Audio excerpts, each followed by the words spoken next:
Okay, here we go. I can show them how to do it when I'm in the zone. Before we start, let me puff that indigo. If I thrust, guaranteed you gon' feel it though. My intro for this real shit. When I walked the bridge and we built it. Two hoes got the boy on kill cliff. My team good and we rollin'. It ain't really hard to see that I'm fresher. I'm a F5 with Brock Lesnar. We ain't got time to listen. Yo, lecture, let him put the title up and I get your bitch. Asking he asked, we ain't never made up. When the times got rough, we ain't never gave up. Boy, you next to the one like Morpheus. So the NLO can't fuck with us. That's real talk in this purple rain. What's going on, everyone? Welcome to the channel. It's your boy, Dead on Dave. And happy 4th of July to those of you awake in the States. Man, are you guys happy that you woke up early for this if you were in the States or what? WWE Beast from the East, or Beast in the East, rather. Holy balls. That was an absolute fantastic special. I do have some gripes, and we're gonna get into them because there's a few things that really grinds my gears, and we're gonna get into all that stuff. But I gotta say, I'm thrilled with it. Now we'll be doing a simulcast with Joe Cronin, assuming he does go live. I'm not sure. He may have fallen asleep. We did 5 hours and some change of monetize this and State of the WWE earlier, so Joe Cronin might be dead. I'm not sure. But let's get right into it, man. This was an absolutely epic night in a lot of ways. It disappointed in some, but that's mainly because of match order. But overall, I'm very happy with what happened tonight. I thought it was a great event, and I think it's great for WWE and the whole, just the idea that Japan is we're gonna see more. We're gonna see more working between reading the chat. More working between WWE and Japan. So I want you guys to go ahead and stick with me. I'm going to go ahead and call over to Joe Cronin, get in with the Joe Cronin show, and we're going to simulcast until he is done. He's only going to do about 15 minutes, and then we'll come back over here, take some calls, and all of that stuff. All right, so let's go ahead and call in right now, and we'll get into everything that happened on this really, really solid card. Where is he? Let's see. Oh, there we go. Bringing you inside the action as we call Joe Cronin. Yeah, I'm really happy with the way that this event went. You've reached the Joe Cronin show. And guess what? He didn't take my call.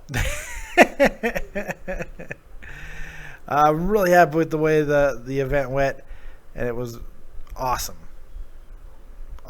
So I'm going to go ahead and try to call him again here, because we're supposed to be simulcasting, but he could very well be asleep.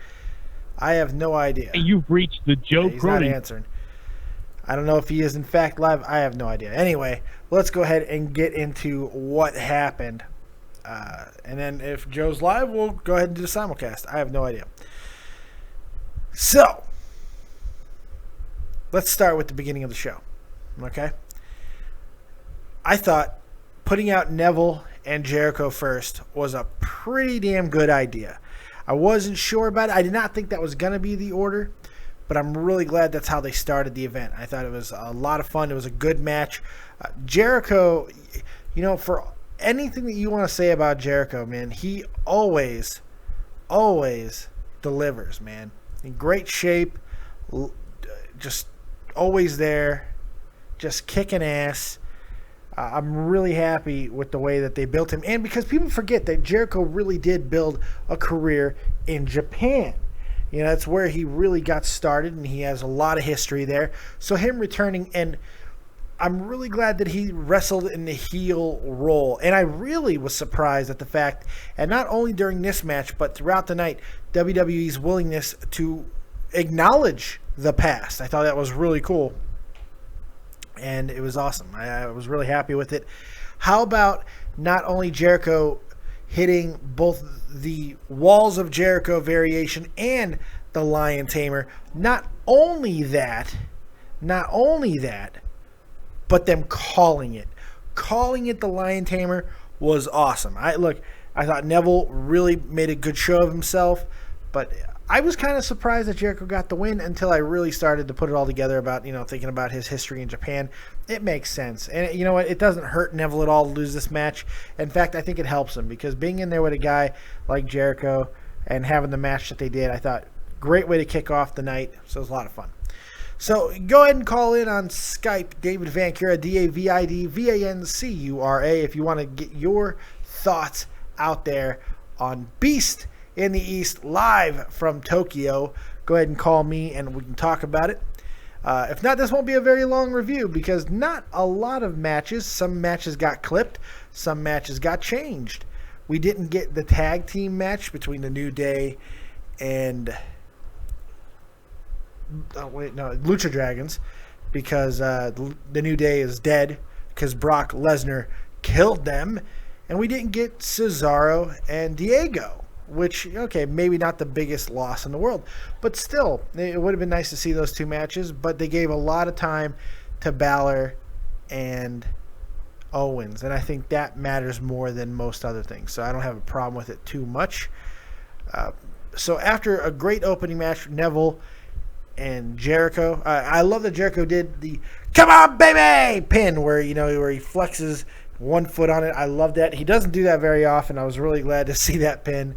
That's just for my own edification, for my own, selfish desires, because I thought it was really good. But, in all of these events, there's a good, and there's a bad, and there's an ugly. And the bad and the ugly kind of came into one match, and that's the triple threat match. Now, look, actually, you can really say the good, bad, and ugly all came into this match. The match was changed because Tamina took the place of Naomi because Naomi suffered a little bit of tragedy in her personal life, apparently, and she was unable to perform. Tamina was in there, and you could tell that they don't really think much of Tamina because she didn't really have a lot to do. They kept her out of the match for most of it, and that's a really good thing because everything Tamina Snuka does is ugly. She falls ugly. She takes shots ugly. She hits moves ugly. I mean, geez, she's been around for far too long. And I don't remember her being this stiff and awkward when she first came in. I felt like she was way more loose. I thought she was a much more, impressive physical specimen. But the fact is, she isn't. She isn't. She's just not. So it is what it is there. I'm not too pissed off about it. But hey, it was interesting to see them really try to give Nikki and Paige a lot of spots. And I thought they did. I thought they did accomplish that. I had a lot of fun watching those two go. A very aggressive Paige tonight, which I think that is just because of being in Japan. They really did kind of bump up the aggression factor. And I thought that was a really good thing. I really enjoyed that match. Had a lot of fun. Well, I enjoyed parts of that match. There was a lot of it I didn't enjoy. I thought it was very ugly. The finish was disgusting. Just ugly and out of nowhere. It's just anything involving Tamina. Just, ugh. Bleh, bleh, just didn't enjoy it. So let's move past that.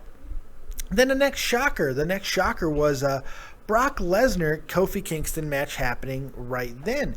You would figure that Brock was the big selling point of this event. It was called the Beast in the East. So you had to figure that Brock was going to, if not close the show, be close to the end of the show, not the third match. That was pretty bizarre. But hey, it's okay. First, Brock Lesnar coming into Japan, them showing him in street clothes. Man, he looks freaking bizarre in street clothes. It was hysterical. But it is what it is. So then he comes out, and he looks bigger than he did at WrestleMania to me. Man, his physique tonight reminded me more of when he first came in. He has the muscles back.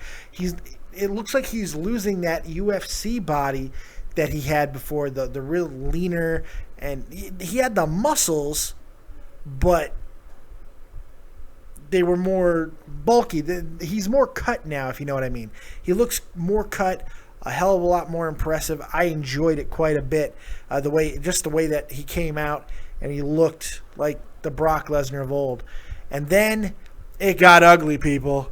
Real ugly. Kofi picked for the match. We didn't really understand why. I think it became really apparent very quickly just why he was in the match. He sold well to Lesnar, man.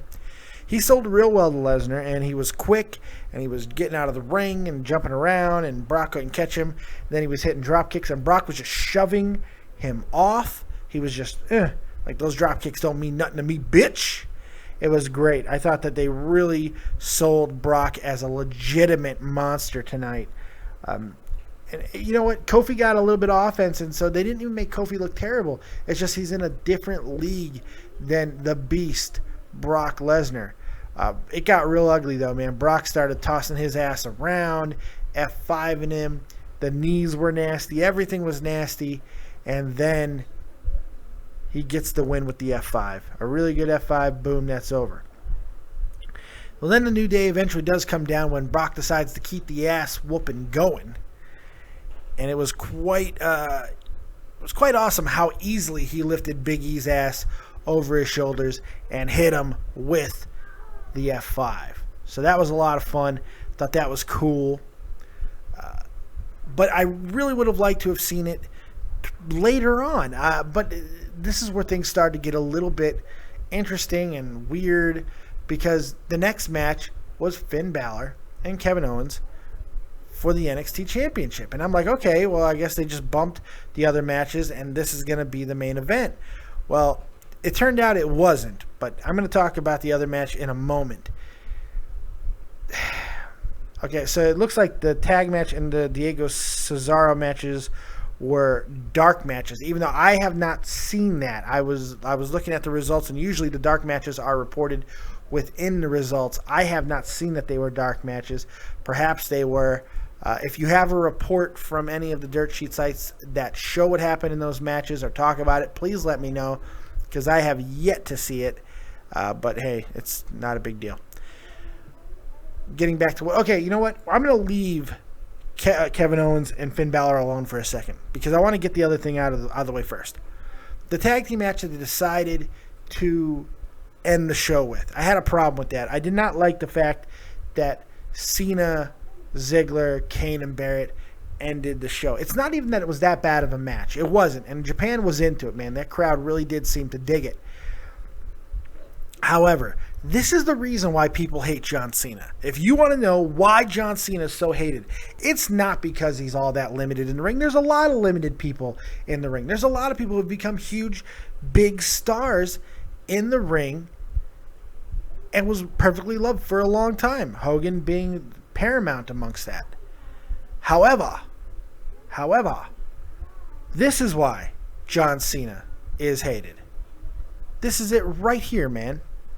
Him being in a main event spot where he absolutely should not have been. This is a night that should have belonged to Finn Balor and Kevin Owens, and if not them, it should have been Brock Lesnar. I would have completely gone a different way when it comes to booking the card, but hey, that's whatever. They decided to go with a huge name at the end of the show. And you know what? You can kind of say that it paid off a little bit, because Japan, the biggest pop of the night seemed to go to John Cena. That was a little bit of a shock to me, but apparently they know their audience and they know that John Cena is unbelievably loved there. And they loved his ass. There's no question. They absolutely love John Cena. I was a little bit surprised, but they do. They love him, and that's great. However, this night should have belonged to Balor. And it's a little bit of a crime that it didn't. But that's nitpicking, okay? Cena ending the match, or ending the night, does not take away from that amazing match between Balor and Owens. How many Owens matches are going to be in the match of the year category at the end of the year? How many matches? It's unbelievable. Everything this guy does is incredible. This was a great match. I loved everything. The beginning of it, with the streamers, all the Japanese cultures that you don't get to see on television in a mainstream wrestling promotion like WWE or anything. You just don't get to see these type of things, and it was awesome. The streamers, the ceremony at the beginning with the flowers being presented, Kevin Owens disrespecting, throwing her up down the aisle. How good is Kevin Owens? My God. Everything he does draws heat, draws reaction, and it's quite impressive and a lot of fun to see. As for the match itself, back and forth, each guy having long periods of offense after that really cool intro and entrance by Balor, probably his best one yet. You could see the emotion in his face. You could see the emotion from the crowd. They absolutely loved him. They ate him up. It was quite crazy. I loved it. The match really got going. Balor starts the match off like a house of fire, hits that friggin' drop kick, almost hits his coup de grace. Kevin Owens getting out of the way. It was great. It was great. And then just back and forth, innovative moves. We got all kinds of package suplexes, Balor hitting Pele kicks, hitting some legendary Japanese moves, hitting a lot of his moveset that he used in New Japan, moves that I forgot the names of. It was just really cool. If you want to get your opinion, by the way, about Beast in the East, the Tokyo event, go ahead and call in on Skype, DAVIDVANCURA, and I'll take your call. Back to the match. Don't know why I did that there. That was a little awkward, but that's me. It's been a long night, people. Been a long night. For most of you, it's like 4, 5, 6 in the morning. It's 2 o'clock in the afternoon for me. I've been up, ran off 2 or 3 hours of sleep, got up at 5 in the morning, and did 5 hours of Monetize This with the great Joe Cronin, who I thought was going to be around here, but he's not. But regardless, so back to the match. I'm tired, so stick with me here. Back to the match. Finn Balor, Kevin Owens just went back and forth. So near falls. The crowd was absolutely eating it up. They were just completely enthralled in it. But you know what I love? I love how Japanese crowds, and I've noticed this before when I've watched other Japanese events, not just wrestling, but other sporting events, they sit very calm and they clap a lot. It's pretty cool to see that happen and see how in control they are when even they get excited. The chants were great. They were a little awkward to hear some of it. The NXT chants from a Japanese crowd, I think, is absolutely telling. I thought it was awesome to see. That match was absolutely incredible. Had a fantastic ending. Multiple coup de grace hit. Finn Balor kicked out of so many things. It was great. It was really an amazing match. I give the match a 9 out of 10. That match was incredible. It's hard to get much better than what those two did in that match. As for the event itself, altogether, I'm going to give the event an 8.5. It maybe an 8. You can talk me down to an 8, but 8.5, 8, I thought it was a really solid 2 hours. Sayel is joining us now, Dead on Dave Live. What's going on? What you got for me? What's going on, Dave? What's up, buddy? Man, I just finished watching it, and it was a great event. Yeah, it was. I really liked the opening match with Chris Jericho and Neville. I agree. Yeah, great back and forth action. Yeah, And, it was a good match, man. And the NXT title match with Finn Balor and Kevin Owens. Epic. I think that they had to steal a show right there. That was a show stealer. Yeah. It might be year stealer. I think when people go back and watch that match again, when they're not so tired, they're going to really appreciate just how good the match was. If they didn't appreciate it the first time, you're going to really appreciate the second time because it was awesome. I didn't. It really surprised me because I didn't think they were going to give Finn Balor the title. I think they had to. Kevin Owens' time in NXT is over. So I was a little surprised they let him win clean and take the belt like that. I figured it was going to be some kind of situation where Kevin Owens puts his hand on Regal and gets the title stripped, and then we have a tournament, and Finn Balor eventually wins it this way. But this makes the most sense. Finn Balor did all of his work in Japan, and they really gave him credit, and I thought it was awesome. What else you got for me, buddy? That's it, Dave. Thanks for taking my call, man. Hey, no problem, buddy. Yeah, go get some sleep, man. Thanks for calling. All right. Take it easy. Sayel, everybody. Sayel. Yeah, a couple things that I want to talk about of something that I really enjoyed about this event in particular. First, Cole and Byron Saxton. They were really tolerable. They were actually tolerable. They were pretty damn entertaining. They didn't oversell things in stupid spots. They didn't talk about too many frivolous things. They concentrated on the match work. They seem to really... Michael Cole, in particular, really, I got to give him credit, because I never give Michael Cole credit. I think he's the worst announcer ever. But I really got to give him credit. They honed it in a little bit. They reined it in. I thought it was a lot better. A very, very good commentating crew. I'm glad there was only 2 guys. I think that might be the better way to go. The 3-man crew is just too much. Too much stupidity. And it gets convoluted, and you just can't follow things very well, so it gets annoying, and you lose interest, and you detach from the product, and I think that's part of the problem. When you detach from it, you do not want that to happen. So what we got was a really solid 2-man crew that, while it can be a little annoying at times, I thought they called the action pretty well. Something else I really enjoyed about... this was the production. They scaled back the production stuff a little bit, obviously to fit the needs of the venue. But I really enjoyed the scaled back version of stuff. You know, getting the replays at the end of each match in the manner that they did. I kind of enjoyed that. I enjoyed a lot of it. By the way, in the chat, they're talking about Swerved right now. I want to say, I don't know why people are hating on Swerved. I actually really enjoy it. I think it's a pretty damn good show. I'm a big fan of those punk shows and jackass style shows, and Jeff Tremaine does it better than anybody else. So I really actually enjoy it. I think it's pretty funny. They're fairly well done, but that's just... Anyway, that's just my opinion. Anyway, yeah, I was really happy with the entire event. I thought it was produced well. I thought the commentating crew was really well done. Everything about this event I enjoyed. I wish the Divas Tag Team match would have been changed to just eliminate Tamina completely from it. I think we would have got a little bit more out of Nikki Bella and Paige. Also, I would have really liked to have seen Cesaro and Diego.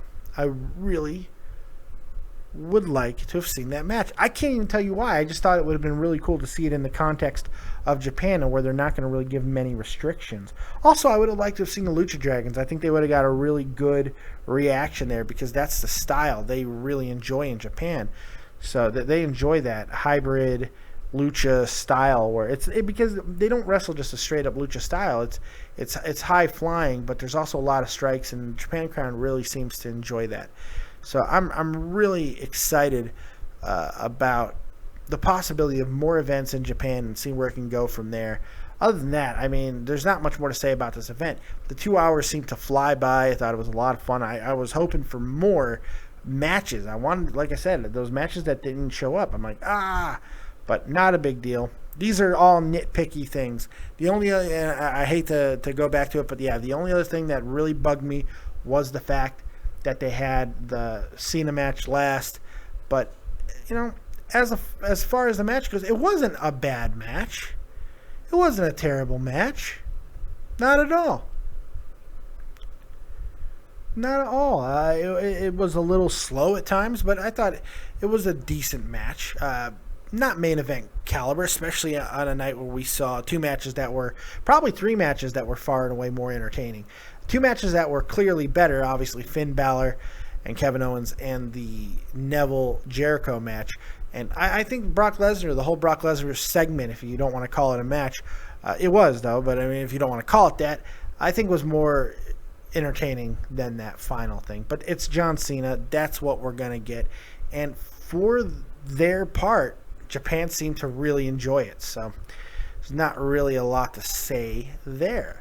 Another cool thing was we got the announcement, the official announcement of NXT for the first time having a takeover event the night before SummerSlam out of the NXT arena, Full Sail arena, that college that they fight in. This will be the first time that a takeover event is somewhere else, and it's in Brooklyn at a major arena the night before SummerSlam.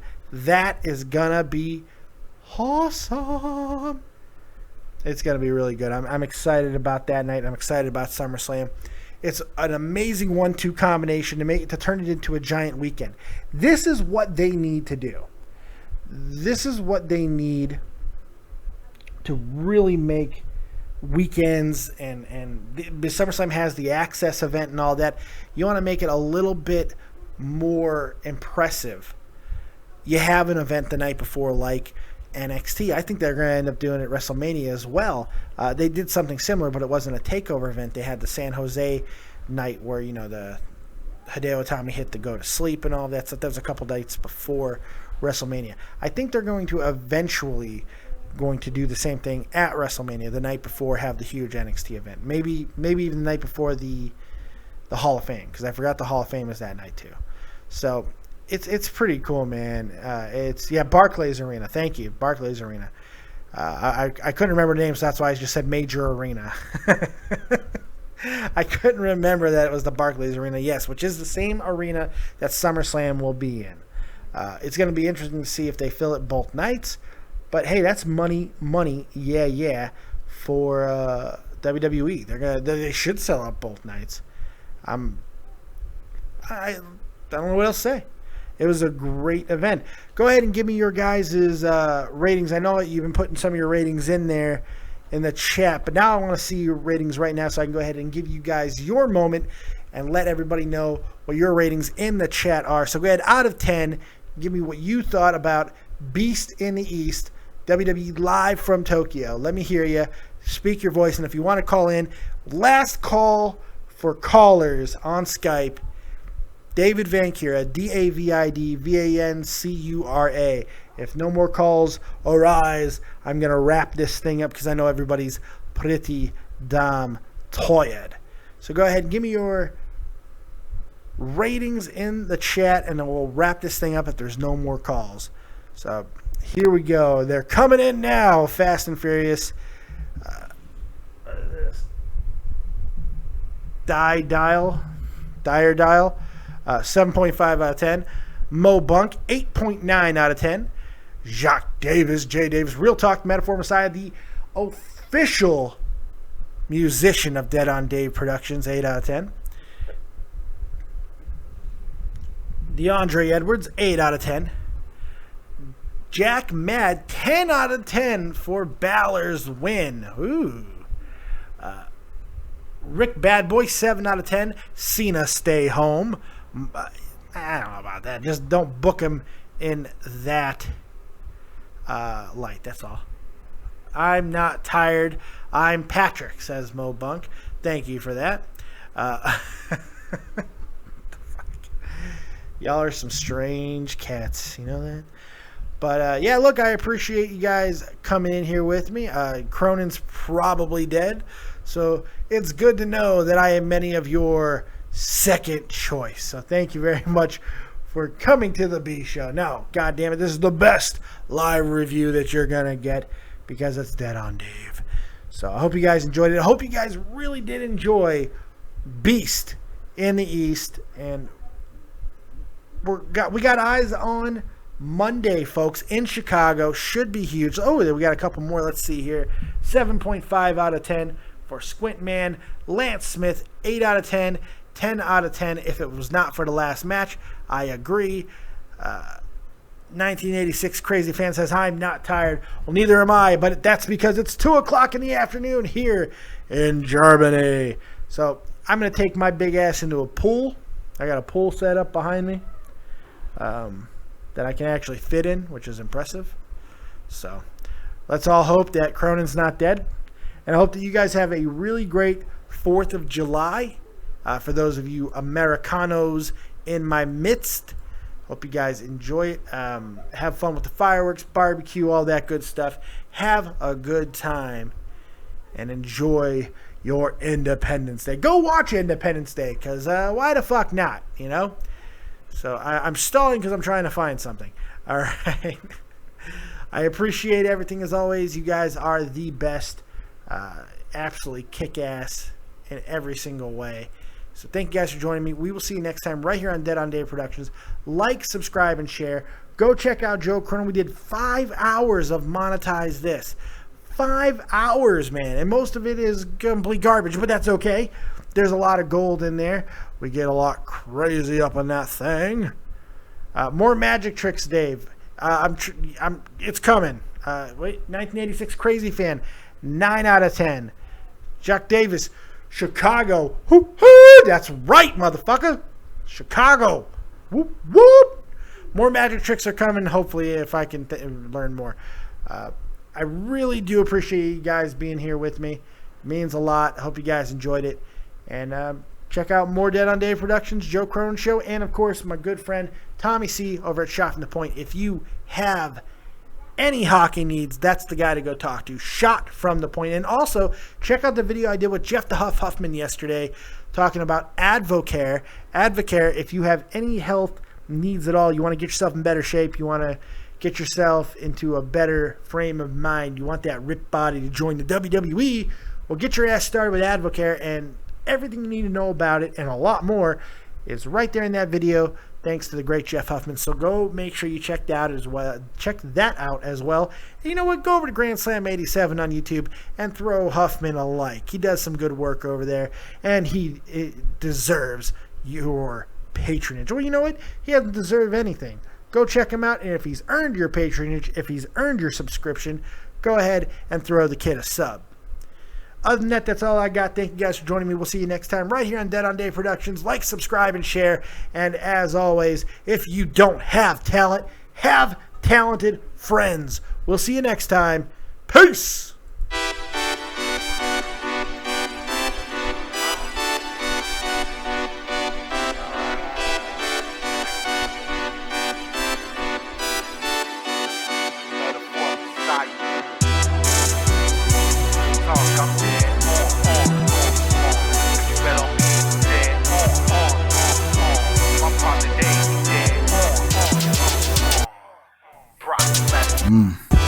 Okay, here we go. I can show them how to do it when I'm in the zone. Before we start, let me puff that indigo. If I thrust, guaranteed you gon' feel it though. My intro for this real shit. When I walk the bridge and we built it. 2 hoes got the boy on kill clip. My team good and we rollin'. It ain't really hard to see that I'm fresher. I'm a F5 with Brock Lesnar. We ain't got time to listen. Yo, lecture. Let him put the title up and I get your bitch. Asking the X, we ain't never made up. When the times got rough, we ain't never gave up. Boy, you next to the one like Morpheus. So the NLO can't fuck with us. That's real talk in this purple rain. Know some real dudes that'll bring the pain. Stay fresh, rock shades like Johnny K. So they got a bad bitch, no Sonya Blade. He ain't put in work, we can ask your girl. Mad cause he said I'm the best in the world. When it comes to the game, they honor me. I destroy your league, Sean Connery. That's a mirror depiction what I'm clone like. Team on like a hard light. Love bad girls that's all night. With a gang of weed and we all right. Found my inner Himoli.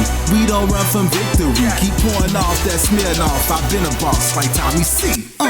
We work hard, ain't nobody that's fresher. You ain't gotta compromise, gotta analyze. Cause they call the boy Brock Lesnar. Bitch, my partner Dave, he dead on. When they call it smoking, I was in the zone. Take control of your destiny. Lord knows I do it for the family, and that's real. We work hard, ain't nobody that's fresher. You ain't gotta compromise, gotta analyze. Cause they call the boy Brock Lesnar. Bitch, my partner Dave.